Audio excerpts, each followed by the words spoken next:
Cinema எடுக்கிறது easy, release பண்ணுறது கஷ்டம்னு சொல்லுவாங்க. நான் சொல்லுவேன் ரிலீஸ் பண்ணுறது ஈஸி. கூலி படம் வசூலில் சாதனை புரிஞ்சுதா, டூரிஸ்ட் ஃபேமிலி சாதனை புரிஞ்சுன்னு கேட்டால் டூரிஸ்ட் ஃபேமிலி எக்ஸாக்ட்லி. ஏன்னா கண்டென்ட் தான். மஞ்சுமல் பாய்ஸ்னு ஒரு படம், இத்தனைக்கும் மலையாள படம். அது ரெட் ஜெயின் ரிலீஸ் பண்ணல, சக்தி ஃபிலிம் ஃபேக்டரி ரிலீஸ் பண்ணல, ஒரு வயசான ஒரு கேரளா டிஸ்ட்ரிபியூட்டர் தான் ரிலீஸ் பண்ணாரு.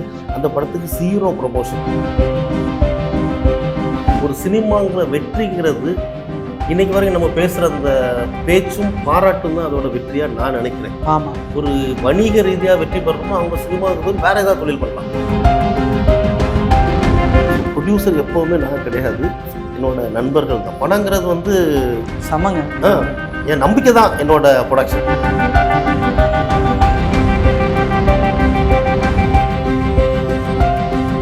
திரைமொழி நேயர்கள் அனைவருக்கும் வணக்கம். நான் உங்க ஜித்து. இன்னைக்கு என் கூட ஒரு ஸ்பெஷலான கெஸ்ட் இருக்காங்க. Producer, director, distributor Shivani Senthil இருக்காங்க. வணக்கம் சார். வணக்கம். எப்படி இருக்கீங்க? நல்லா இருக்கேன். சந்தோஷம் உங்களை சந்திச்சதுல. என்கிட்ட உங்களை பார்க்கும்போது எனக்கு ஒரு பாசிட்டிவான விஷயம் வந்தது. அது போக கேட்குறேன். உங்களுடைய கெரியர் ஸ்டார்ட் ஆகிறதுக்கு முன்னாடி நீங்க வந்து ஐடியில் ஒர்க் பண்றேன்னு சொல்லியிருந்தீங்க. கரெக்ட். ஐடி, மீடியா, சினிமா எப்படி இது பத்தி நம்ம பேசலாமா? ஜென்ரலாக சொல்லணும்னா சினிமா ஆசை எல்லாருக்கும் இருக்கும். அதில் ஐடியில் இருக்கவங்களுக்கு ரொம்ப ஜாஸ்தியாக இருக்கும். ஏன்னா ஐடி ஒரு மாதிரி அங்கேருந்து சினிமாவுக்கு ஜம்ப் ஆகிறது ரொம்ப ஈஸி. நிறைய பேர் சாதிச்சிருக்காங்க. கார்த்திக் சுப்ராஜ் சார் மற்ற தொழிலேருந்து வந்ததில் அவர். எனக்கு ஐடி வர்றதுக்கு முன்னாடி இல்லை, காலேஜ் டைமுக்கு முன்னாடி ஸ்கூல்ல இருந்து சினிமா ஆசை. அதனால ஐடி வந்து அது ஒரு கடந்து வந்த ஒரு சின்ன ஒரு குறுக்கு பாதையை தவிர என்னோட நேர்பாதை சினிமாவாக தான் இருந்துச்சு. அது ஐடி அப்புறம் வந்துட்டேன். ஆனால் நிறைய ஐடி பசங்களுக்கு இன்னும் ஆசை இருக்குது.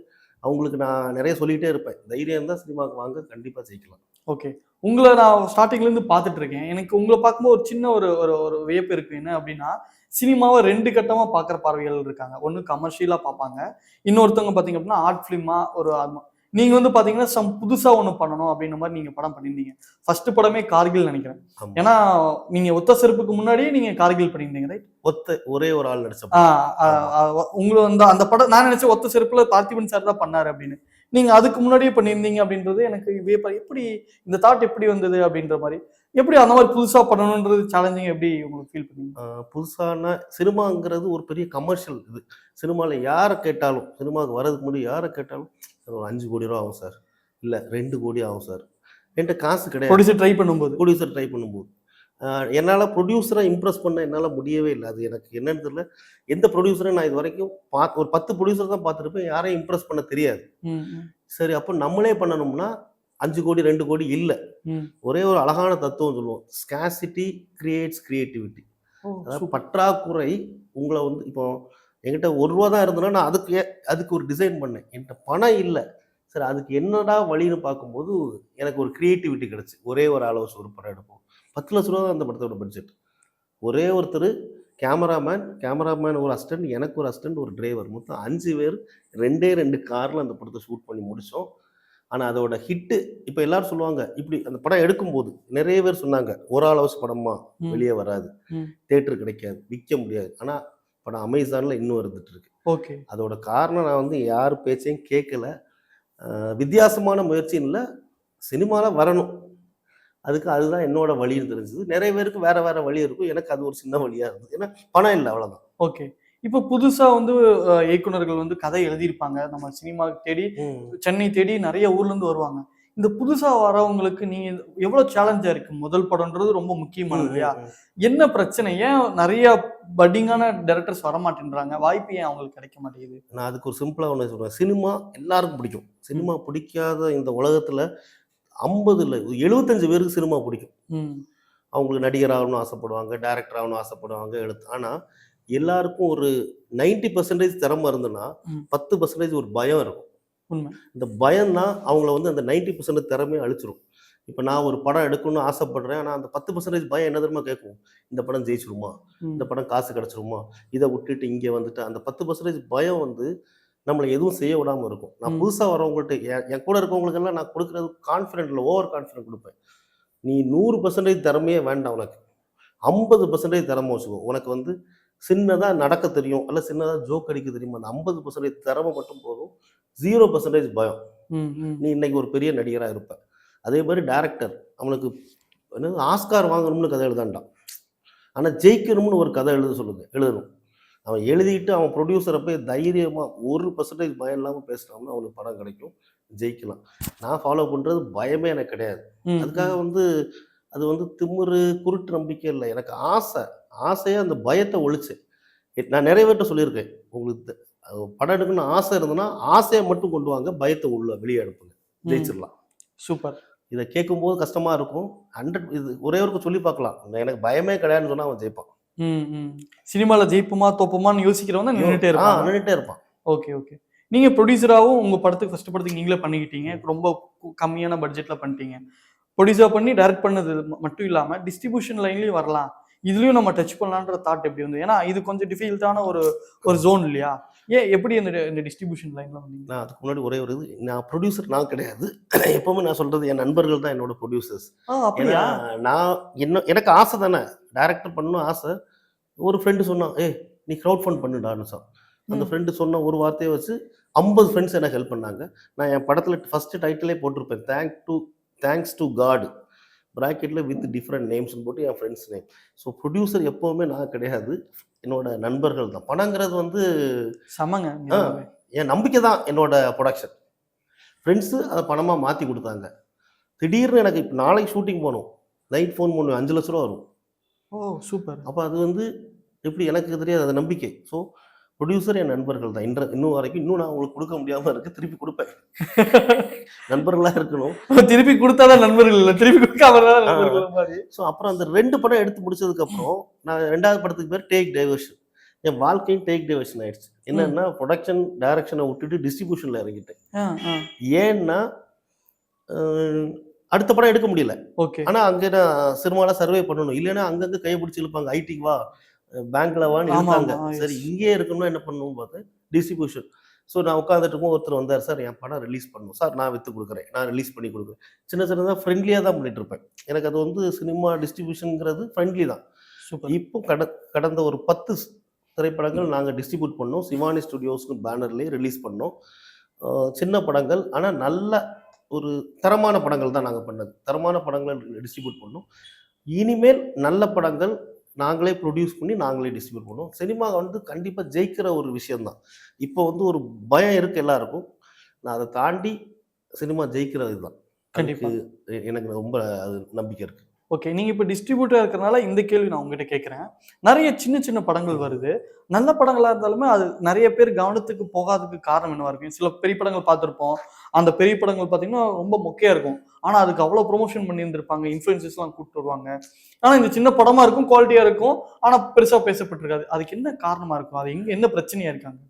இப்போ அந்த சினிமா எடுக்கிறது ஈஸி, ரிலீஸ் பண்ணுறது கஷ்டம்னு சொல்லுவாங்க. ஆனால் கரெக்டான இப்போ எனக்கு ரிலீஸ் பண்ண ஈஸி, நான் சொல்லுவேன் ரிலீஸ் பண்ணுறது ஈஸி, எடுக்கிறத நீ கஷ்டப்பட்டு எடு. இப்போ சின்ன படமாக இருக்குது, அவன் என்ன பண்ணுவான்னா, என்கிட்ட 1 கோடி ரூபா தான் இருந்து, சரி அதனால நான் இவ்வளோ தான் எடுத்தேன், உங்கள்கிட்ட 10 லட்சம் இருந்தால் கூட போதும். அந்த படம் 100% படமான கண்டென்ட் படமாக இருக்கணும். பணம் வந்து வேற, கிரியேட்டிவிட்டி 100% இருந்துச்சுன்னா, ஃபார் எக்ஸாம்பிளுக்கு என்னென்னா சின்ன படங்கள் கூட வெற்றி பெறும். இப்போ கூலி படம் வசூல்ல சாதனை புரிஞ்சுதா, டூரிஸ்ட் ஃபேமிலி சாதனை புரிஞ்சுன்னு கேட்டா டூரிஸ்ட் ஃபேமிலி எக்ஸாக்ட்லி. ஏன்னா கண்டென்ட் தான்.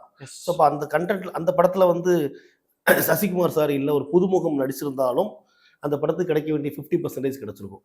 அந்த படத்துக்கு அவ்வளோ ப்ரொமோஷனே பண்ணல, சரி வேண்டாம். மஞ்சுமல் பாய்ஸ்னு ஒரு படம், மலையாள படம், அது ரெட் ஜெயின்ட் ரிலீஸ் பண்ணல, சக்தி ஃபில் ஃபேக்டரி ரிலீஸ் பண்ணல, ஒரு வயசான ஒரு கேரளா டிஸ்ட்ரிபியூட்டர் தான் ரிலீஸ் பண்ணாரு. அந்த படத்துக்கு 0 ப்ரொமோஷன், எந்த இன்ஃப்ளூயன்சரும் கிடையாது, எந்த இதுவும் கிடையாது. ஆனால் அந்த படத்தோட ரீச் எத்தனையோ கோடி, 200 கோடி 300 கோடி. ஸோ கண்டென்ட் இருந்துச்சு, மக்கள் கண்டிப்பாக எந்த ப்ரொமோஷன் வேண்டாம், ஒரே ஒரு மவுத் டாக், ஒருத்தர் சொல்லுவாங்க படம் சூப்பராக இருக்குன்னு, அப்படி ஸ்ப்ரெட் ஆகும். ஸோ கண்டென்ட் மட்டும் எனக்கு நல்ல நம்பிக்கை உண்டுங்க. 1 கோடி இருந்தால் போதும், ஆர்டிஸ்டே வேண்டாம், நல்ல கண்டென்ட், பெர்ஃபார்மன்ஸ் வேணும். இப்போ ஆக்டர்ஸ்னு இங்கே யார் என்ன பண்ணுறாங்கன்னா, கண்ணாடி போட்டிருக்காங்க, கலர் சட்டை போட்டிருக்காங்க, நடிக்கணும்னு ஆசைப்படுறாங்க, இல்லைன்னா ஒரு மாதிரி லுங்கி கிங்கின்னு அப்படின்னு இருக்காங்க.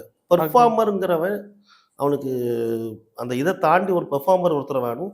எக்ஸ்ட்ரானரி ஸ்கிரிப்ட் இருந்தால், நான் இப்போ அதை நாங்கள் பண்ண போகிறோம். எங்கள் சிவானி ஸ்டுடியோஸ்லேருந்து 2026 10 படம் பண்ண போகிறோம். இது ஒரு என்னோட மாதிரி இருக்குது. 10 படம் பண்ணுவோம், எல்லாமே புது ஃபேஸ், யாருமே ஆர்டிஸ்ட் கிடையாது. ஆனால் கண்டிப்பாக ஜெயிக்கிற மாதிரி. ஏன்னா நான் அந்த டிஸ்ட்ரிபியூஷன் 10 படம் பண்ணதில் எனக்கு அவ்வளோ நாலேஜ் இருக்குது. அதை செஞ்சால் தான் புரியும். இப்போ நான் சொன்னால் அது கொஞ்சம் கஷ்டம். ஆனால் அந்த அடுத்த வருஷம் அந்த 10 படம் செஞ்சு முடிக்கும்போது கண்டிப்பாக நம்பிக்கை வரும். சினிமா ஜெயிக்கிறது வந்து ஒரு இப்போ என்னோட ஒரு வெற்றி ஒரு 100 பேரை ஜெயிக்க வைக்கும். அவங்களுக்கு ஒரு நம்பிக்கையை கொடுக்கும். அதுதான் ஒவ்வொருத்தரும் பண்ணணும். நீங்க சொன்னீங்க ஒரு நல்ல ஒரு கண்டென்ட் இருந்தது அப்படின்னா அதுக்கு வேர்ட் ஆஃப் மவுத் மூலியமா போயிடும் அப்படின்னு. என்னோட பார்வையில ஒரு நல்ல படமா நான் பார்த்து ரொம்ப ரசிச்ச படம் கடைசி விவசாயி. உங்களுக்கும் பிடிச்சிருந்திருக்கும் நான் நினைக்கிறேன். அந்த படம் நல்ல கண்டென்ட்டா இருக்கு. இத்தனைக்கும் விஜய் சேதுபதி அவர்கள் முகமும் இருக்கு. இருந்தபோதும் அது மக்கள் மத்தியில நிறைய போகலையோ, நம்ம சினிமா லவர்ஸ்க்கு பிடிக்கும், அதை தாண்டி பொதுமக்கள் கிட்ட போகலையோ அப்படின்ற ஒரு ஒரு இது இருக்குல்ல, ஏக்கம் இருக்குல்ல. ஒரு அது என்ன பிரச்சனையா இருக்காங்க? அந்த கடைசி விவசாயி படத்துல வந்து